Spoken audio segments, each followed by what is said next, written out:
नमस्कार, आप देख रहे हैं स्वराज एक्सप्रेस। मैं हूं आपके साथ बुशरा और आज हमारे खास कार्यक्रम में बात कर रहे हैं 24 के चेहरे। वो कौन होंगे चेहरे जहां पर अलग अलग पार्टी, चाहे वो बीजेपी हो या कांग्रेस, दोनों ही अपने उम्मीदवारों को मैदान में उतारने वाली हैं। क्या क्राइटेरिया होगा, किस लिहाज से चिन्हित किए गए हैं ये नाम, इस खास कार्यक्रम में आज हम जानेंगे।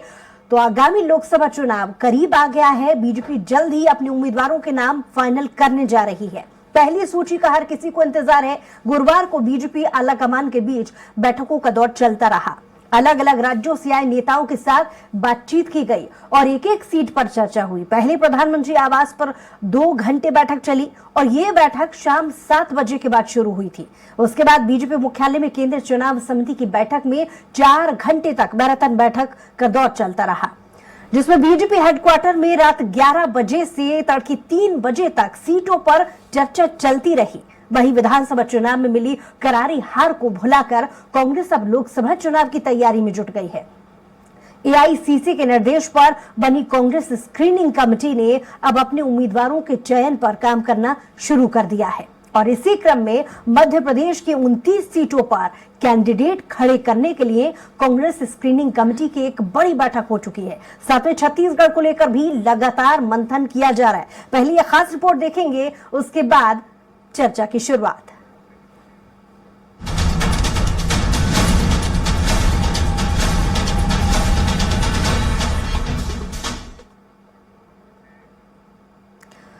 तो लोकसभा चुनाव 2024 के लिए प्रधानमंत्री नरेंद्र मोदी की अब की बार 400 के पार नारे को लेकर हकीकत में बदलने के लिए मध्य प्रदेश बीजेपी केंद्रीय मंत्री ज्योतिरादित्य सिंधिया, पूर्व सीएम शिवराज सिंह चौहान और विधानसभा चुनाव में पराजित दिग्गज नेता नरोत्तम मिश्रा सहित कई नामचीन चेहरों को चुनाव मैदान में उतारने की तैयारी में है। इस बार प्रदेश की सभी 29 सीटें जीतने का टारगेट लेकर चल रही प्रदेश बीजेपी की कोर कमेटी और चुनाव समिति ने कई नामों के पैनल पर सहमति की मोहर लगा दी है। इस पर केंद्रीय चुनाव समिति और संसदीय दल को अंतिम मोहर लगाना है। महिला सशक्तिकरण की दिशा में कदम बढ़ा रही पार्टी प्रदेश की 33% सीटों पर महिला प्रत्याशी उतारने की भी कवायदें कर रही है। मध्य प्रदेश की लोकसभा सीटों के संभावित पैनल तैयार किए जा रहे हैं। तो भोपाल से शिवराज सिंह चौहान, बीडी शर्मा, नरोत्तम मिश्रा का नाम बताया जा रहा है। वहीं इंदौर में कैलाश विजयवर्गीय, पुष्यमित्र भार्गव, विदिशा से शिवराज सिंह चौहान, रमाकांत भार्गव और गुना से शिवपुरी ज्योतिरादित्य सिंधिया का नाम बताया जा रहा है। ग्वालियर में ज्योतिरादित्य सिंधिया एक बार फिर से, नरोत्तम मिश्रा का नाम भी इसमें शामिल है।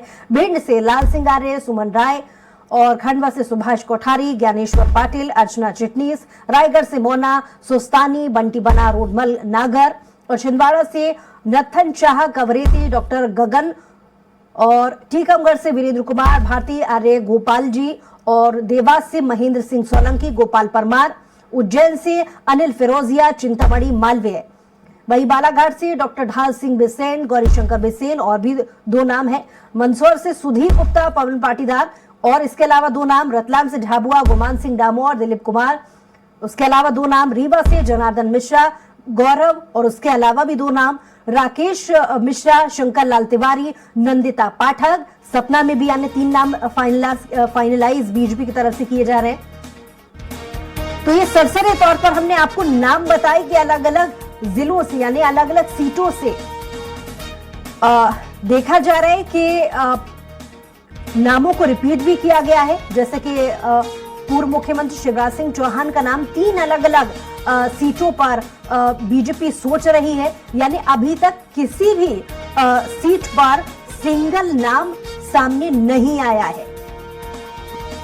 और अब छत्तीसगढ़ की स्थिति भी हम आपको बताते हैं कि किस तरीके से बीजेपी फाइनलाइज कर रही है अपने नामों को।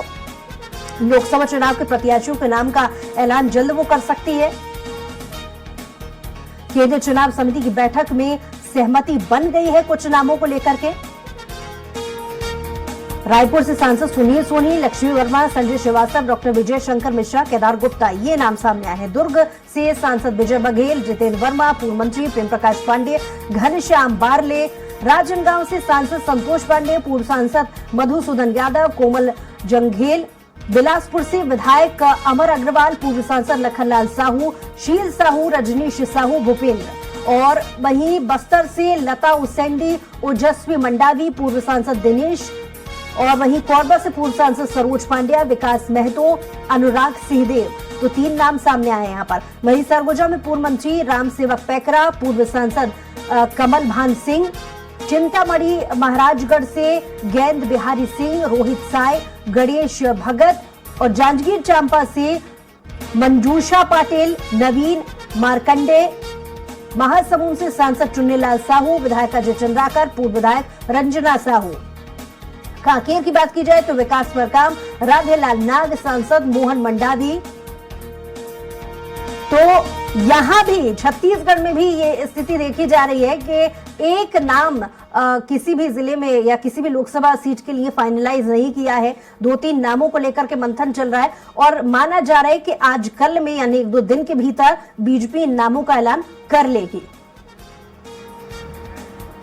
तो छत्तीसगढ़ के इस सियासी घटनाक्रम को समझने के लिए दिलीप साहू हमारे संवाददाता लाइव जुड़ गए हमारे साथ। दिलीप, माना जा रहा है कि 2 से 3 दिन के भीतर बीजेपी अपने चेहरों को, अपने नामों को फाइनलाइज करके घोषित कर देगी। क्या स्थिति देखी जा रही है? क्या अपडेट इससे जुड़े आपके पास, दिलीप?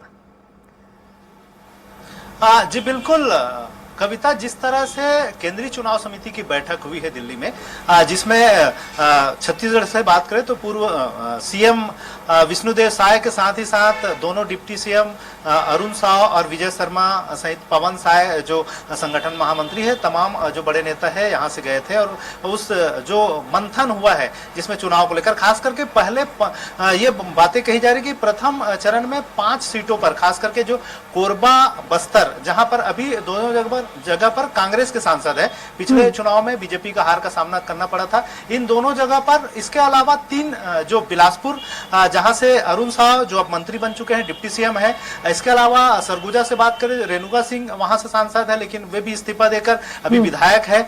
इसी तरह रायगढ़ की बात करें तो वहां से भी गोमती साय जो सांसद रही हैं वो भी इस्तीफा देकर अभी विधायक के रूप में यहाँ काम कर रही। तो ये 5 सीटों पर पहले नामों की घोषणा होने की बातें कही जा रही है और इसके लिए पैनल दिया गया। हर सीट पर 2-3 नामों का पैनल भेजा गया है, उन नामों को लेकर ही चर्चा की जा रही है। खासकर कोरबा की बात करें तो कोरबा में प्रबल दावेदार के रूप में सरोज पांडे का नाम आ रहा है, जो राज्यसभा की सांसद थी, हाल ही में उनका कार्यकाल खत्म हुआ है।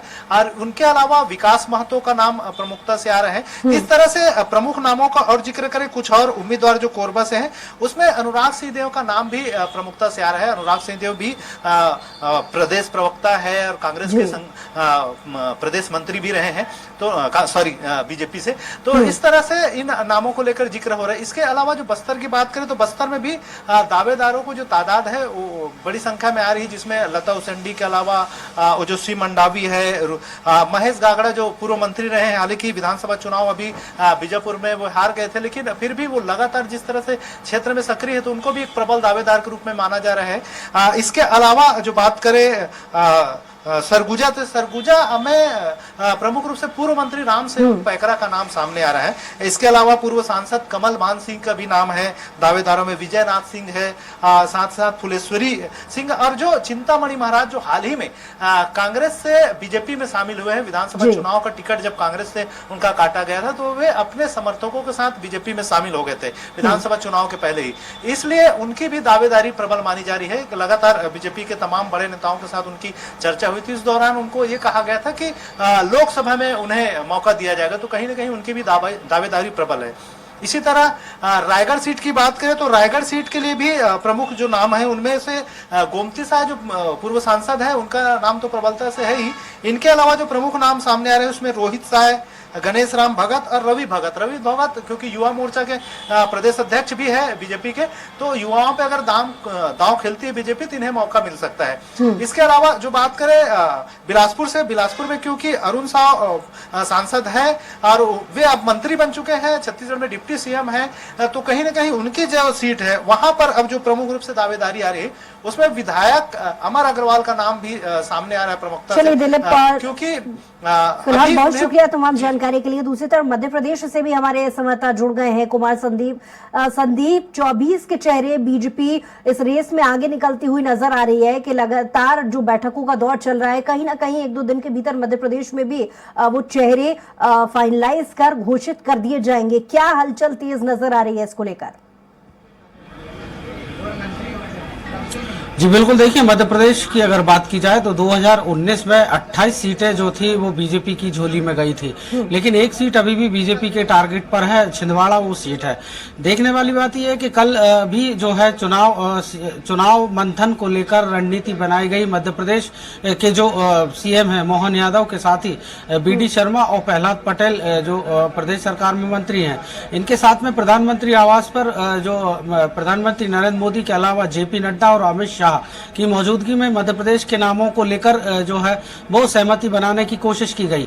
बताया जा रहा है कि 15 सांसद जो है उनके टिकट काटे जा सकते हैं, चूंकि बुशरा पीढ़ी परिवर्तन के दौर से जो है बीजेपी गुजर रही है और इसी का संदेश अब लोकसभा चुनाव में भी देखने को मिल सकता है।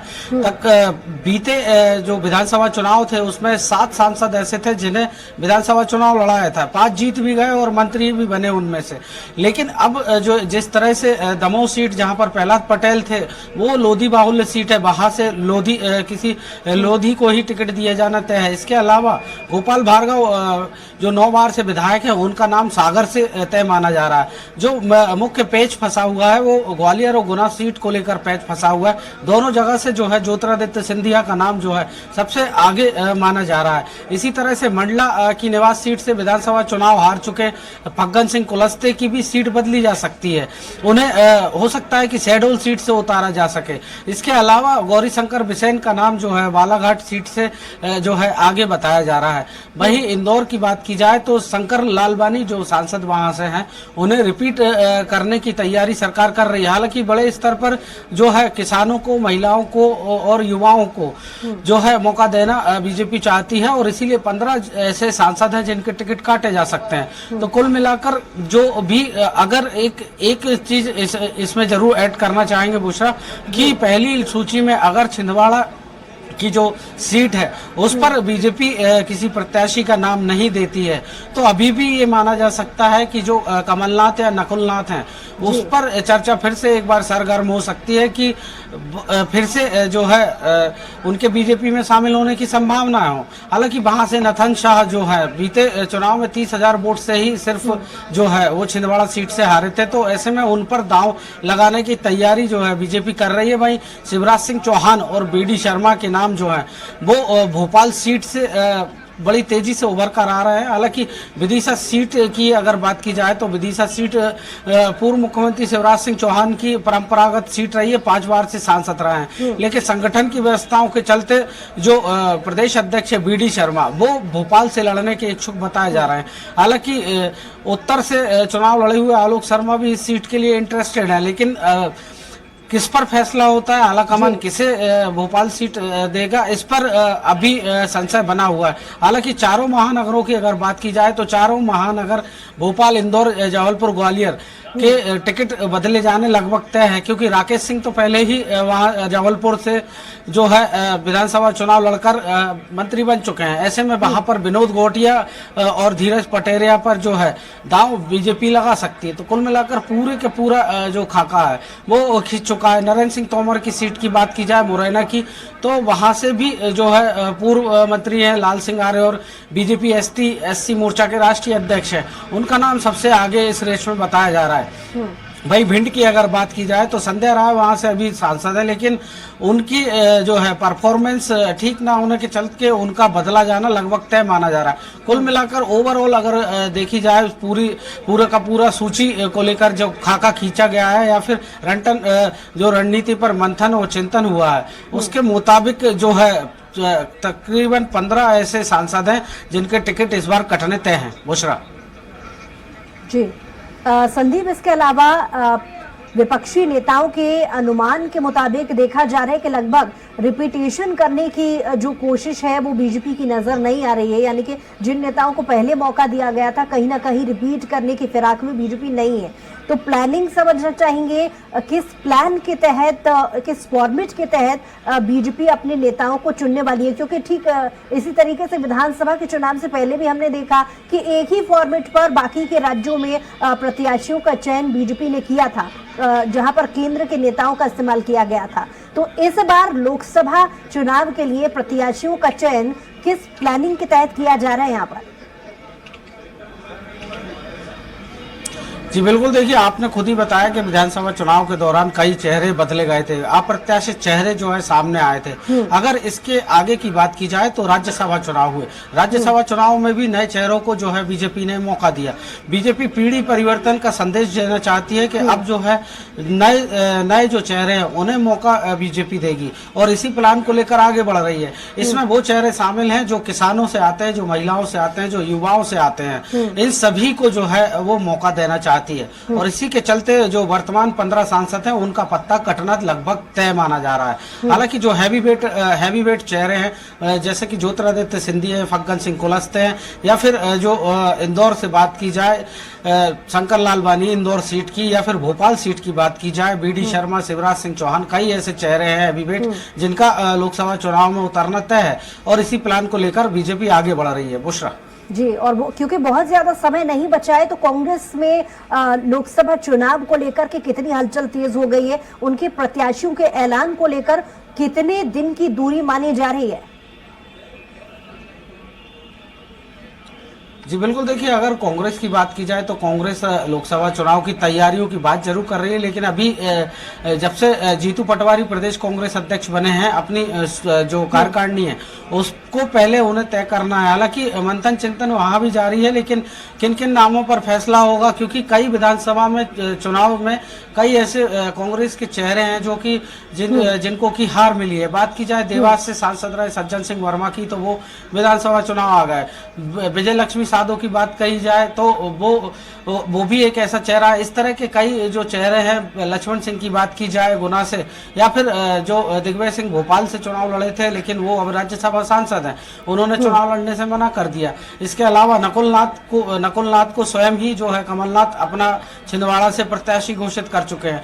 तो कांग्रेस की तैयारियों की अगर बात की जाए तो अभी वहां पर सिर्फ और सिर्फ मंथन चल रहा है कि किन किन चेहरों पर वो दाव लगा सकती है। हालांकि कई बड़े चेहरों को उतारने की मंशा जो है आला कमान चाहता है कि बड़े चेहरे आगे आए और इस संकट के दौर से गुजर रही कांग्रेस को जो है जो मतदाताओं तक एक मैसेज जाए कि नए बड़े चेहरे जो हैं वो आज भी कांग्रेस के पास हैं और कांग्रेस के से चुनाव लड़ने की तैयारी है।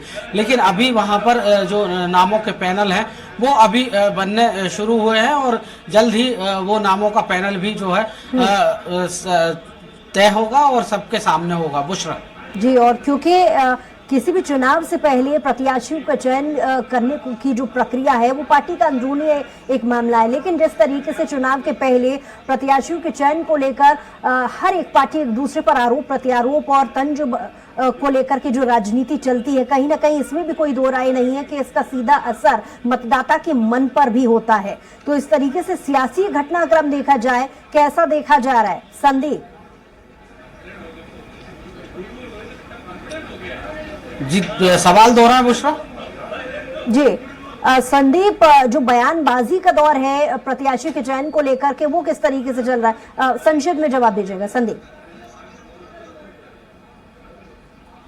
जी बिल्कुल, देखिए प्रत्याशी चयन को लेकर बयानबाजी की अगर बात की जाए तो बीजेपी साफ तौर पर यही कह रही है कि प्रधानमंत्री नरेंद्र मोदी और जेपी नड्डा, अमित शाह के मार्गदर्शन में वो चुनाव लड़ेगी और इसी को लेकर आगे बीजेपी बढ़ रही है। लेकिन कांग्रेस की अगर बात की जाए तो कांग्रेस का यही कहना है कि आला कमान जो है वो बड़े चेहरों को जो है मैदान में उतारना चाहता है और बड़े चेहरे जो पूर्व में मंत्री रहे हैं या फिर राज्यसभा से सांसद रहे हैं या फिर क्षेत्र में जिनका जनाधार है, आप संदीप नजर बनाए रखिए। आपसे अपडेट्स के लिए फिलहाल बहुत शुक्रिया तमाम जानकारी के लिए। इसी बीच अपने दर्शकों को उत्तर प्रदेश की सियासी हलचल के बारे में बताते हैं कि लखनऊ में से प्रत्याशियों का चयन को लेकर दो नाम सामने आए हैं। अमेठी से स्मृति ईरानी को लेकर फिर से टिकट मिल सकता है और फतेहपुर से साध्वी निरंजन ज्योति को एक बार फिर से टिकट मिल सकता है। भोजपुरी स्टार पवन सिंह को इस बार टिकट मिल सकता है। पवन सिंह शत्रुघ्न सिन्हा के खिलाफ चुनाव लड़ सकते हैं।